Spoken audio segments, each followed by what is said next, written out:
Well, hey, man, it's great to meet you. Thank you so much for taking a minute out today. I appreciate it. You're very welcome. Really is a pleasure. So thank you. Can't Yeah, wait to get absolutely. started. Yeah, absolutely. So before we get into your writing and your world, I want to know this. 5 years ago, this pandemic totally changed our lives. Oh, How did you get through that era, and how did it influence your writing and the way that you live life in 2025? oh my goodness. Oh wow, because the pandemic, that was such a pivotal, life-changing moment for everybody. It almost didn't seem real. Yeah, So essentially, the pandemic, it forced me to just look at myself a lot, and that's quite scary because a lot of the times we spend time running around, going to work, seeing friends, family, whatnot. But I got into a lot more of my writing. I got into a lot of meditation, and I got into just a lot more of just things in my head and in terms of like my fears and whatnot. And that just really changed me now. So now I'm just a lot more fearless. I'm a lot more, right, let me just do what I need to do. And I don't second guess things anymore. I think that's what I learned from the pandemic to sort of, because it was such a reset to everything. yeah, And there was not much freedom to really go anywhere. I had to just sort of look inside and just basically just spend time with myself and do it in really cool ways, getting into more of my writing, getting into more of really just cool sort of, like I said, interesting meditation. And that's really just changed me now to just go out and just do what I want to do now. yeah, for Be sure. really brave and fearless. Yeah. Well, I think it was a fork in the road. I think it was a wake-up call for all of us. I almost feel like there was a book called Left Behind, like the story of the rapture, everybody that was left behind. And I feel like there's a part of what we lived through that was some Mm, level of human cleansing that has kind of allowed us to look and say, especially when you're of a certain age and you already know you have half your time's been glogged and you only yes. have, right, another half to go. It really kind of makes you hone in on what's important.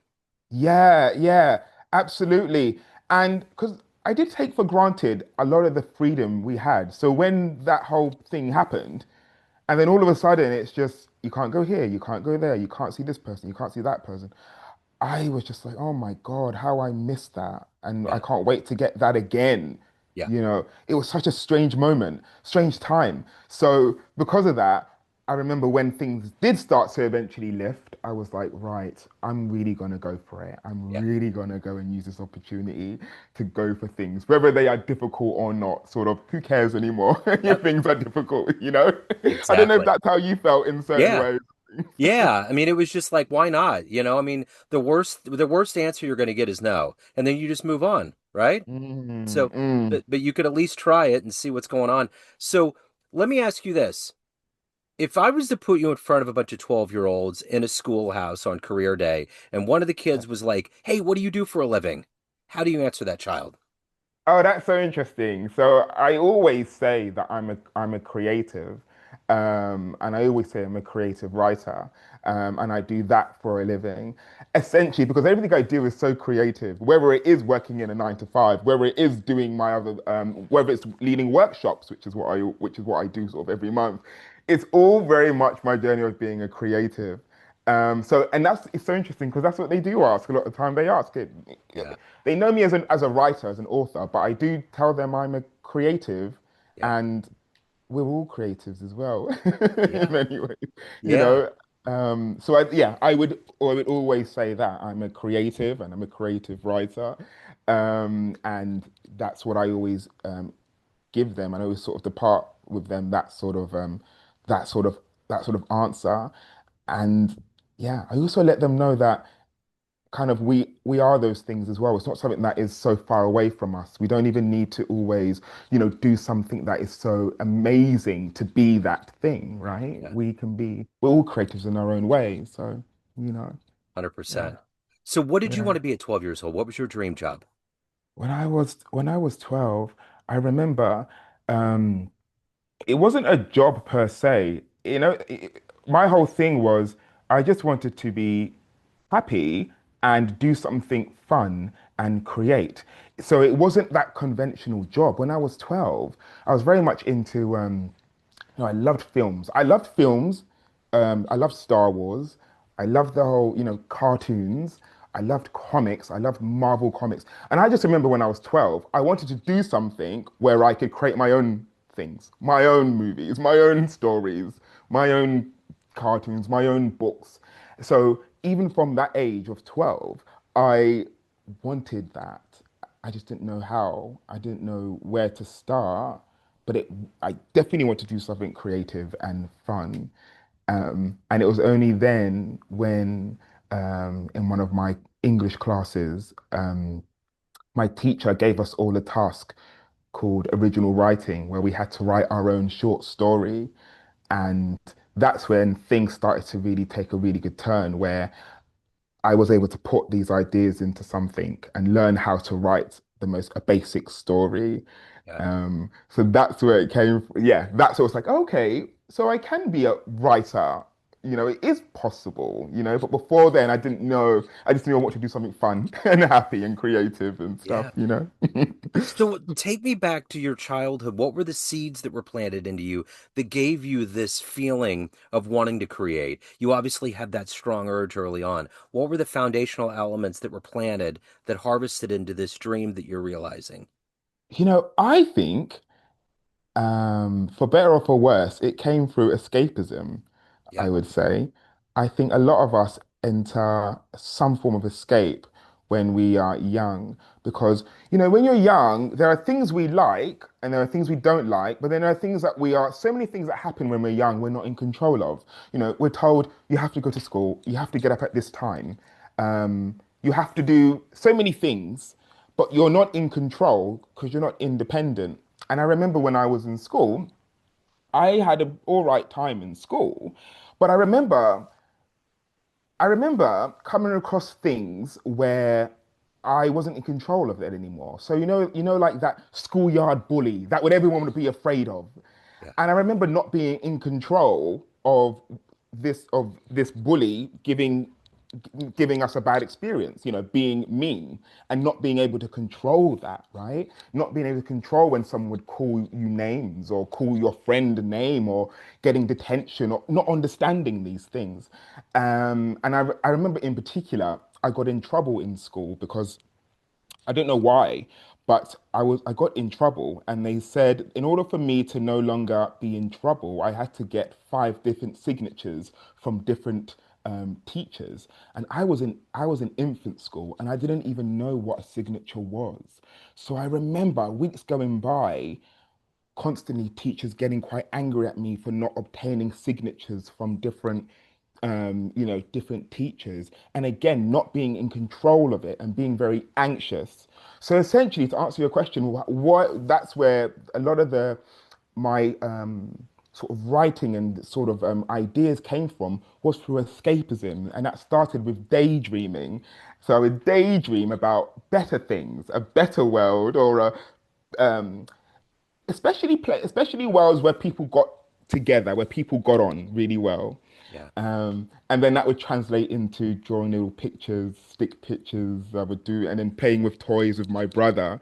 So that was the building blocks from that, really, sort of just entering kind of just the system, like the school system, Yeah. and being aware of things that were quite scary, really. Yeah. Yeah. What about books? Who were authors? What were seminal books for you in your development of the worlds that you create now and the way that you approach writing? Yeah. So interesting enough, when I was young, I rarely got into books when I was, let's say, in infant or primary school. It was only when, because before then it was always very much Marvel comics. I used to love comics so much. Yeah.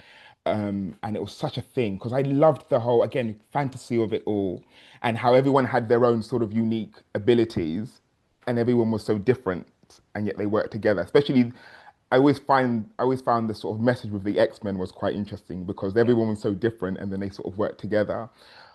However, in terms of books, what really struck me was Romeo and Juliet. When I finally read Romeo and Juliet, I actually loved that story because it was a love story and it was this whole thing about two different families.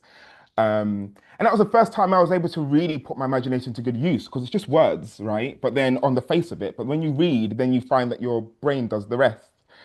So that was the first sort of piece of sort of novel work that inspired me. So a lot of Shakespeare's work really did a lot of, yeah, really, really worked a lot for me, you know. And I wanted to do something similar, something where Yeah, I can put my words down and make yeah, someone's imagination go quite interesting, you know. totally. So, So let me ask you this. Who's been that inspiration? Who's been that hero for you in your life that's allowed you to find your voice, to find your profession, to find your place?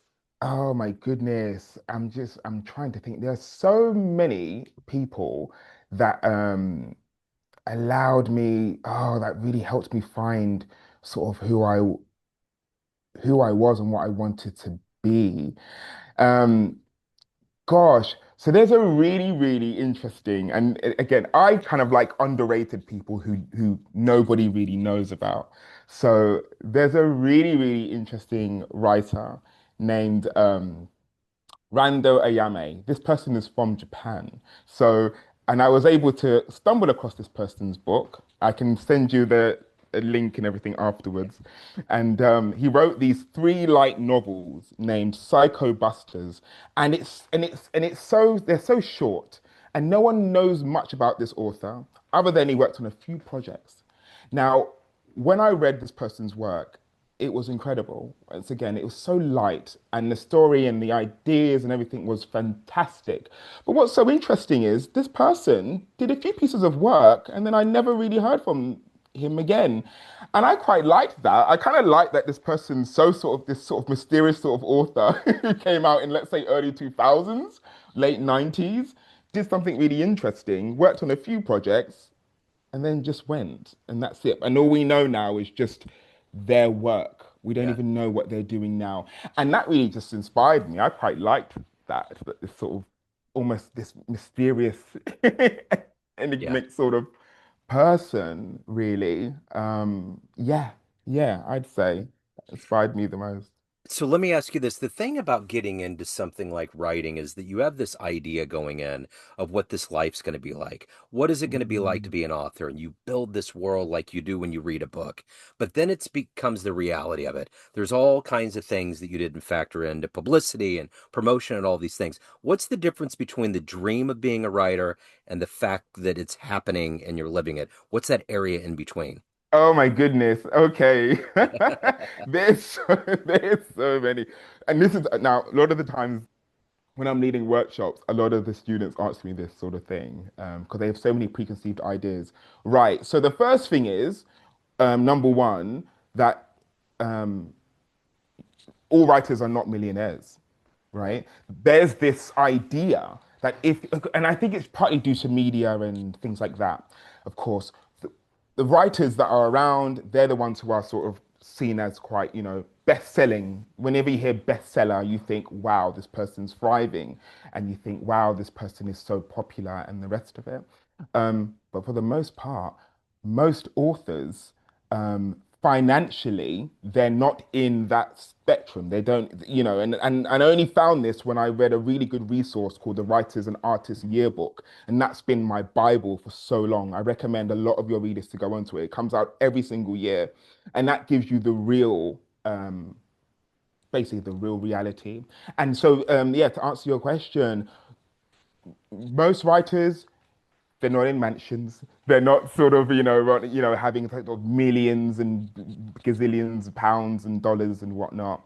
It's not that. In fact, what you'll find is most writers throughout history had some type of part-time profession. They were always in something else, like maybe they worked as a postman during the day or something. Most authors and writers do it out of they really do it out of the goodness of their heart. So that's the reality versus the sort of fantasy, what we see, what we perceive as what how authors are living. We really do it from the goodness of our heart because our whole life is an experience and our whole imagination is, I would say. So Yeah.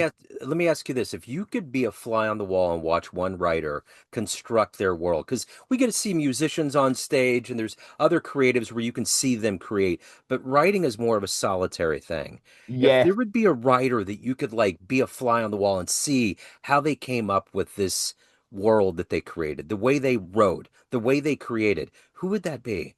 Do you know something? I've always been interested by the story of J.K. Rowling. Yeah. you know, always, because I know a little bit about sort of her journey and sort of how she was kind of up against the wall. Not much was happening. Not much was going on in her life. And a lot of certain characters that she placed within her story were certain people she were close to her and certain people that weren't, like a teacher who she didn't get on with, it was apparently placed in the story. But I'd love to know that process. I imagine I'd love to be a fly on the wall for someone like her because I imagine that she was just in, you know, in an environment that did not have the best. Maybe just one singular room. As far as I'm concerned, it was a council sort of flat. So I'd love to be a fly on the wall Yeah. and see that process. Was it during the day? Did you have, how many breaks did you have? I know with me, I write during the night and I come alive during the night as opposed to during the day. But then maybe if I had only, I didn't have, if I had nothing else to rely on and only writing, would it be the day and the night as well? So I'd love to be a fly on the wall, find out where, and just see where the ideas come from and how they're constructed, for Yeah. sure. I love that Yeah. answer. So, what is it that gets you up every day to create these worlds, to stitch together these words, to live the life that you live, inspiring others in workshops, and to take care of your own soul? What is that every day Mm. for you? Oh, yeah, yeah. It is the need to contribute to this society. Like honestly, it sounds so simple, but I really want, and I've always loved the thought of being that person to give my perspective, of my imagination to this world. I always want to leave something to people from my imagination. So that's what really gets me up. So when I'm talking to people, individuals who are interesting, like yourself, um, I think what I typically do is I'll go away and I think that personality, okay, his personality was really cool. That was really interesting. How can I do something and then contribute it to something Yeah. creative? So what really gets me up is meeting new people and informing that into something creative to give back to readers. I Yeah. love doing that. And I love receiving it from others. That's why I love reading and experiencing other people's creativity. Yeah. I heard a really good quote that said, "We are the universe's attempt at expressing itself." So we're all part, of course, we all come from the universe. We're all part of the universe. And everything we're doing is part of the universe expressing itself. Yeah. And I love that sort of thing. Yeah. How do you Yeah. create these worlds? I've always been so interested in the fantasy realm. There's all of these, it's like you're creating a new language, a new way that beings can exist. How do these ideas, how has this evolved and become what it is? Oh my goodness. It's so interesting, how it happens. How I typically work is because a lot of my books are standalone. They're very few sort of sequels. So I have about 13 books, and only a few are sort of continuations. So each one has its own world, and it's amazing how the human brain is. What I'll typically do is I will have a few things to work with. So with Blue Lunar and the Apex Grail, which is the most recent one I released, a few things to work with in my mind was I wanted the main character to be someone pure, someone young, pure, naive. Great, okay. And I also want to have the element of magic and gods and goddesses who are sort of warring with each other. Okay, great. And then what I do is I don't put anything to paper. I just live my life with these few things in my mind. Yeah. And as I'm walking around, working and speaking to friends, things slowly come together. And as those things slowly come together, that is when I'll usually write, which is why I usually write in the night. So Yeah. during the day, I will do things where I will, again, come across someone with an interesting personality and whatnot. And then in the night, I'll think, right, that's great. Maybe I'll have his friend Yeah. be someone like this. And then I'll go crazy with I'll go nuts with the world. I'll just think of something in the world, where the world will be. Maybe it's on the beach, and I just play with it all, Yeah. and I just continue. in That's this awesome. I building. love it. It's like jazz. That's it. It's just it's improv. You're riffing and just pulling it all in. Yes, yes. It's interesting you say it's like jazz because I used to play and I still do play the piano. Yeah. And and it's kind of jazz influence. But it's interesting when I play it's the same thing when I'm making songs, I'll just have a few little things and then I'll just play, Uh-huh. right? You play, take these risks here and there, and before you know it, you've got something, you That's it. know? 100%. So let's say you have a dream tonight. You run into the 18-year-old version of you, ready to charge out into the world, and you could give that version of you a piece of advice based on this life you've lived, the choices you made, the wisdom you've gained. What advice would you give? Oh my goodness, because I know exactly where I was when I was 18. Yeah. Um, so I would tell myself, um, you'll work it out. You're doing just fine and you will work it out. So keep going, Yeah. you know? Absolutely. Yeah.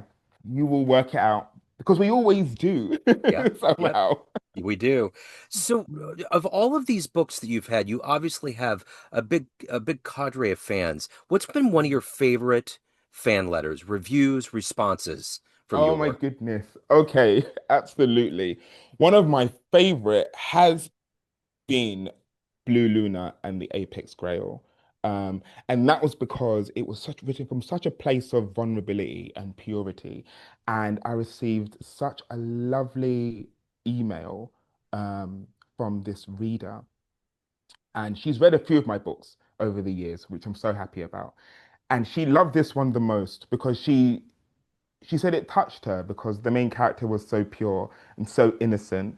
And she very much enjoyed the fantasy world where he grew to be someone so strong. And she said it felt that it was speaking to her because there was a point when she was kind of like, was growing and was quite naive and quite shy and became really strong. And I really liked that she got that. I wanted someone to get that bit where where the character is so pure of heart, and they go through so much and they grow. And by the end of it, they learn something so new and they're a better version of themselves. And that was the best. And Yeah. it really touched me with that one. So I'm so glad that she got it. She got what I wanted to, Yeah. get That's across. it. That's the stuff. So let me ask you this. Everyone out there has a perception of you. Family, friends, fans, everyone that you work with on the business side, but you run the show. What's your Mm. perception of you? Who do you think you are?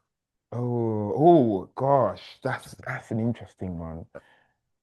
Yeah, and this is what I find a lot of the misconception comes across. Like, my perception of me is I'm just winging it as much as everybody else. So, so a lot of the times when I'm doing these things, and that's such a good question. I really like this because when I am talking with students when I'm leading my workshops, they look at me as though I have everything under control or I have everything sorted out. Yeah.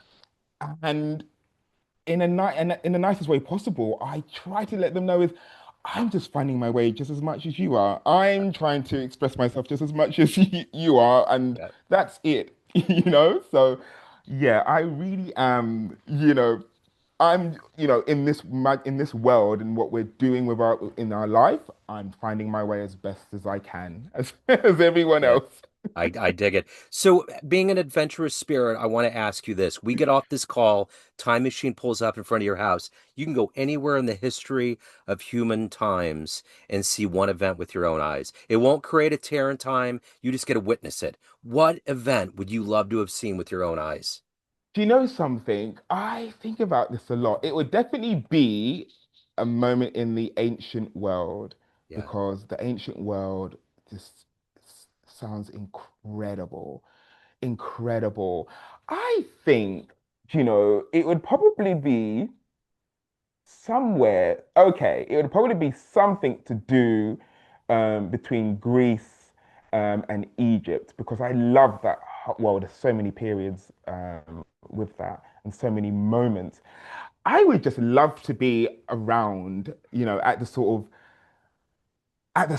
start almost of sort of where ancient Egypt, where they sort of started to build these pyramids. And the reason why is because it's so mysterious. People have so many discussions Yeah. about this as to how they were built, the calculations of how they were built. I would love to be that person there Yep. while they created those things and why they did it, and finally and understand, right, this is why they built it right here and then. The original pyramids of Egypt. Like, I love that.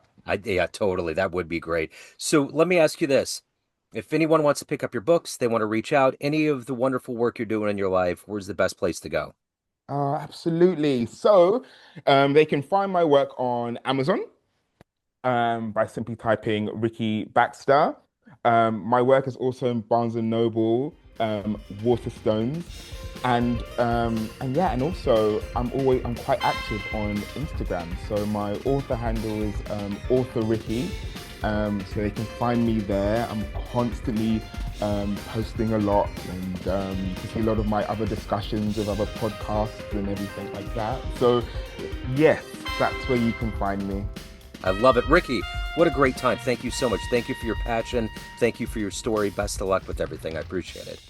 Thank you so much. It's a real pleasure. Thank you so Absolutely. much. Thank you. I appreciate it.